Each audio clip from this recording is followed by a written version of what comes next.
Hello everyone. तो आज देख लेते हैं हम क्लास 8th का कंपेयरिंग क्वांटिटीज़ की एक्सरसाइज 7.2। एक्सरसाइज 7.1 मैंने पिछली वीडियोस में की है, तो आप जाके देख सकते हैं वीडियोस में।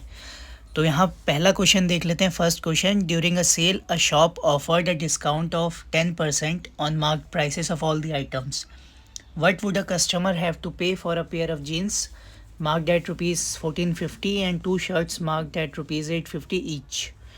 तो देख लेते हैं। सबसे पहले जो हमें गिवन है वो हम लिख लेते हैं। तो यहाँ हमें दिया हुआ है डिस्काउंट कितना है, 10% है, जो भी मार्क्ड प्राइस है आइटम्स की। तो लिख देते हैं rate of discount on all the item is equal to 10%। Marked price क्या है? Marked price of pair of jeans is equal to ₹1450। तो ये हमारा जीन्स का मार्क्ड प्राइस है, पेयर ऑफ जीन्स का। पेयर ऑफ जीन्स मतलब 2 जीन्स। फिर उसके बाद है marked price of one shirt.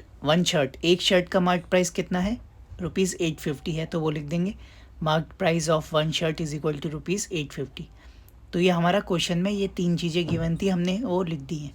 तो हमेशा आंसर जब आप करें तो गिवन जो भी दिया हुआ है वो सब लिखना पड़ता है। तो सबसे पहले हम निकाल लेते हैं discount on a pair of jeans. तो जीन्स में कितना डिस्काउंट कस्टमर को मिल रहा है? तो 10% का डिस्काउंट है। कितना होता है 10%? तो निकाल लेते हैं। तो 10% ऑफ 1450 हम फाइंड कर लेते हैं। तो 10% है, परसेंट क्या होता है? अपॉन 100 होता है इसका मतलब। ऑफ मतलब मल्टीप्लाई, और 1450 लिख देंगे 1450। तो इसमें 0 से 0 कट हो जाएगा और इधर से भी 0 से 0, तो हमारा आंसर आ जाएगा 145। मतलब हमारा डिस्काउंट आ गया पेयर ऑफ जीन्स में ₹145 का। तो सेलिंग प्राइस फाइन निकाल लेते हैं हम। तो सेलिंग प्राइस क्या होगी? मतलब कस्टमर को जितना पे करना पड़ेगा। तो selling price of a pair of jeans is equal to 1450 minus 145। तो देख लेते हैं कितना हो रहा है। 1450 में से 145 माइनस कर लेंगे, हो जाएगा 1305। तो उसको पेयर ऑफ जीन्स के लिए 1305 पे करना पड़ेगा। तो इसी तरीके से हम शर्ट का भी फाइंड कर लेंगे क्या सेलिंग प्राइस होगा। तो लिख लेते हैं पहले मार्क्ड प्राइस ऑफ 2 शर्ट्स। उसको 2 शर्ट्स खरीदने हैं कस्टमर को, और एक शर्ट का प्राइस 850 है। तो marked price of 2 shirt is equal to, सबसे पहले तो 850 को 2 से हम क्या कर देंगे? मल्टीप्लाई कर देंगे, क्योंकि 2 शर्ट्स हैं। तो 850 इंटू 2 हो गया हमारा यहाँ पर ₹1700। तो 1700 क्या हो गया? मार्क्ड प्राइस हो गया 2 शर्ट का। तो अब डिस्काउंट निकाल लेते हैं। 2 शर्ट में कितना डिस्काउंट मिला है कस्टमर को, जैसे हमने जीन्स के लिए निकाला था। तो discount on 2 shirt is equal to क्या हो जाएगा? 10% ऑफ 1700। तो वैसे ही करेंगे सेम, 10/100 मल्टीप्लाई 1700। तो इसमें भी 0 से 0 कट हो गया, 0 से 0 कट हो गया, तो हमारा आ गया डिस्काउंट ₹170 का। उसके बाद हम क्या करेंगे? सेम सेलिंग प्राइस फाइंड कर लेंगे 2 शर्ट्स का। तो जैसे हमने सेलिंग प्राइस फाइंड किया था पेयर ऑफ जीन्स का, तो इसमें लिख देंगे selling price of 2 shirts is equal to 1700 minus 170। 1700 क्या है? मार्क्ड प्राइस है, मार्केट प्राइस है, और इसमें से डिस्काउंट हम माइनस कर देंगे तो हमारा सेलिंग प्राइस आ जाएगा। तो वो लिख देंगे 1530 आ गया। अब हमें क्वेश्चन में क्या पूछा है? What would a customer have to pay for a pair of jeans and 2 shirts. मतलब कस्टमर को कितना पे करना पड़ेगा। तो लिख देंगे customer had to pay, selling price क्या है पेयर ऑफ जीन्स की? 1305, वो लिख देंगे। और सेलिंग प्राइस क्या है शर्ट्स की? 1530। तो उसको हम ऐड कर देंगे। तो ऐड करने के बाद क्या होगा? हमारा आंसर फाइंड हो जाएगा कि कस्टमर को कितना पे करना पड़ेगा। तो कस्टमर को 2835 मतलब ₹2835 पे करने पड़ेंगे। तो सेकंड क्वेश्चन देख लेते हैं हम इसके बाद। सेकंड क्वेश्चन है हमारा, the price of TV is ₹13,000, the sales tax charge on it at the rate of 12%, find the amount that Vinod will have to pay if he buys it. तो एक टीवी है जिसका प्राइस है 13,000 और उसमें sales tax लग रहा है 12%। तो हमें बताना है कि विनोद को कितना पे करना पड़ेगा। तो सबसे पहले गिवन लिख देंगे कि कॉस्ट प्राइस टीवी की 13,000 है और सेल्स टैक्स कितना लग रहा है उसमें? 12%। फिर क्या करेंगे हम? 13,000 का 12% फाइंड कर लेंगे कितना होता है, कितना अमाउंट होता है। तो 12% है तो 12/100 इंटू 13,000, 0 से 0 काट देंगे, 12 13 से होता है 156, तो 156 और साथ में एक ज़ीरो है तो ज़ीरो लिख देंगे 1560। तो 1560 रुपीज़ क्या आ गया हमारा, सेल्स टैक्स की का अमाउंट आ गया। 12% जो है 13,000 का, तो लिख देंगे total amount that Vinod will have to pay is equal to, कितना हो जाएगा टोटल अमाउंट, जो हमारा कॉस्ट प्राइस है 13,000 उसमें हम 1560 ऐड कर देंगे, तो हमारा क्या हो जाएगा, टोटल प्राइस फाइंड हो जाएगा। तो इसका आंसर आ जाएगा 14,560 रुपीज़। नेक्स्ट क्वेश्चन देख लेते हैं हम, क्वेश्चन नंबर 3 क्या है। तो क्वेश्चन नंबर 3 है हमारा, Arun bought a pair of skates at a sale where the discount given was 20%। If the amount he pays in is rupees 1,600, find the mark price.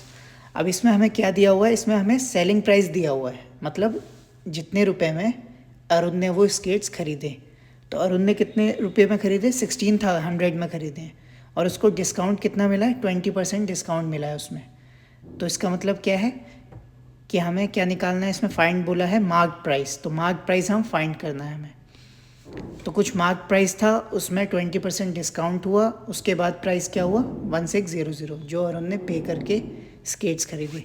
तो हमें मार्क प्राइस फाइंड करना है। तो हम सबसे पहले क्या करेंगे, let the mark price of skates be x, उसको एक्स मान लेंगे जो हमारा मार्क प्राइस है। और हमें पता है कि मार्क प्राइस में कितना डिस्काउंट ऑफ़र किया है, 20% डिस्काउंट लगा है। तो लिख देंगे, पहले डिस्काउंट निकाल लेंगे, उसके बाद डिस्काउंट क्या है 20% ऑफ मार्क प्राइस जो है हमारा एक्स। तो 20% ऑफ एक्स है, तो 20% मतलब 20/100 इंटू एक्स, तो क्या हो जाएगा 20x/100, ये हमारा डिस्काउंट हो गया। इसको हम और भी काट सकते हैं, 0 से 0, 2 1 ज़ा 2, 2 5 ज़ा 10, 1/5 भी आ जाएगा। तो इसमें आप काट भी सकते हैं, आप बिना काट के भी कर सकते हैं।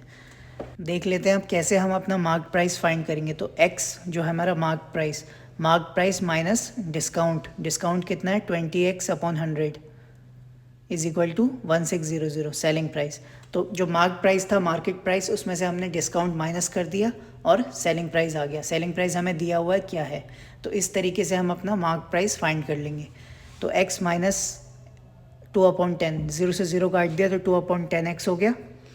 अब 1 और 10 है नीचे, तो उसका एलसीएम ले लेंगे 10, ऊपर क्या हो जाएगा 10x माइनस 2x। तो एलसीएम लेना आपको आना चाहिए, नहीं आता है तो उसकी एक सेपरेट वीडियो में बता सकता हूँ कि एलसीएम कैसे लेते हैं। तो उसके बाद क्या है 10x minus 2x/10 is equal to 1600, फिर उसके बाद क्रॉस मल्टीप्लाई कर सकते हैं और x फाइंड कर सकते हैं। तो x की वैल्यू क्या आ जाएगी हमारी इधर 2000, तो x क्या आ गया 2000, मतलब जो स्केट्स थे उसका सेलिंग उसका मार्केट प्राइस क्या है ₹2000 है। तो 2000 में 20% डिस्काउंट ऑफर किया, उसके बाद हमारा सेलिंग प्राइस क्या आ गया 1600। तो अब नेक्स्ट क्वेश्चन देख लेते हैं क्या है। नेक्स्ट क्वेश्चन है, I purchased a hair dryer for ₹5400 including 8% VAT. VAT हमारा होता है वैल्यू एडिड टैक्स।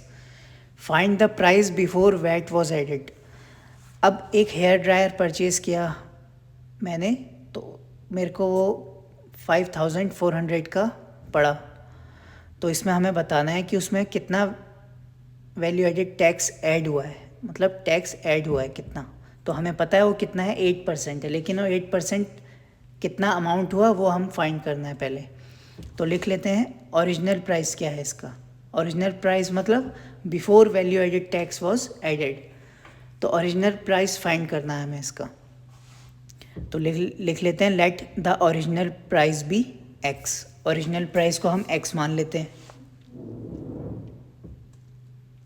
तो हमें पता है ओरिजिनल प्राइस क्या होगा हमारा, और मतलब वैट निकाल लेते हैं पहले। वैट क्या है हमें पता है 8% है, तो लिख देते हैं VAT is equal to 8% of x. जो भी एक्स है, एक्स क्या है हमारा ओरिजिनल प्राइस है, उसका 8% क्या है वैल्यू एडिड टैक्स है। तो निकाल लेते हैं, काट लेंगे, जितना हम फ्रैक्शन को छोटा कर सकते हैं उतना कर देंगे। तो 2/25 आ गया है। 2/25 एक्स हमारा क्या आ गया वैल्यू एडिड टैक्स। तो अब इसमें हम x की वैल्यू फाइंड करेंगे जैसे हमने लास्ट क्वेश्चन में किया था। तो इसमें क्या है, ओरिजिनल प्राइस है हमारे पास x plus value added tax है हमारे पास 2x/25। इसमें हम प्लस करेंगे, क्यों? क्योंकि जो हमारा ओरिजिनल प्राइस है उसमें वैल्यू एडेड टैक्स ऐड हुआ है, उसके बाद 5400 प्राइस हमने पे किया है हेयर ड्रायर के लिए। तो क्वेश्चन को समझना है, उसके हिसाब से हमें इक्वेशन फॉर्म करनी है। तो इसमें भी सेम एलसीएम लेके करेंगे सॉल्व। तो एलसीएम ले लिया, 25 आया, ऊपर क्या आ जाएगा 25x प्लस 2x। तो 25 प्लस 2 हो गया हमारा 27x/25 इज इक्वल टू 5400। अब 25 डिवाइड में है, 5400 के साथ जाएगा तो मल्टीप्लाई में हो जाएगा। तो 5400 मल्टीप्लाई 25। तो इसको हम मल्टीप्लाई भी कर सकते हैं 5400 को 25 से, और अभी ऐसे भी छोड़ सकते हैं क्योंकि 5400 27 से आसानी से डिवाइड हो जाएगा। तो 27 से डिवाइड कर देंगे इसको, 27 2 ज़ा 54 होता है, इसलिए मैंने मल्टीप्लाई नहीं किया था। तो x is equal to 200 into 25 कितना हो जाएगा, 25 2 ज़ा 50 और 2 0 हैं तो 5000 रुपीज़। तो 5000 रुपीज़ क्या आ गया हमारा, ओरिजिनल प्राइस आ गया, मतलब वैल्यू एडेड टैक्स के ऐड होने से पहले का प्राइस क्या है 5400। इस एक्सरसाइज का लास्ट क्वेश्चन है एक, क्वेश्चन नंबर 5, वो आप खुद ट्राई करिए, उसमें भी जीएसटी ऐड हुआ है जैसे इसमें वैल्यू एडेड टैक्स ऐड हुआ है। और इस चैप्टर की लास्ट एक्सरसाइज हम नेक्स्ट वीडियोस में करेंगे, तब तक के लिए good bye and take care.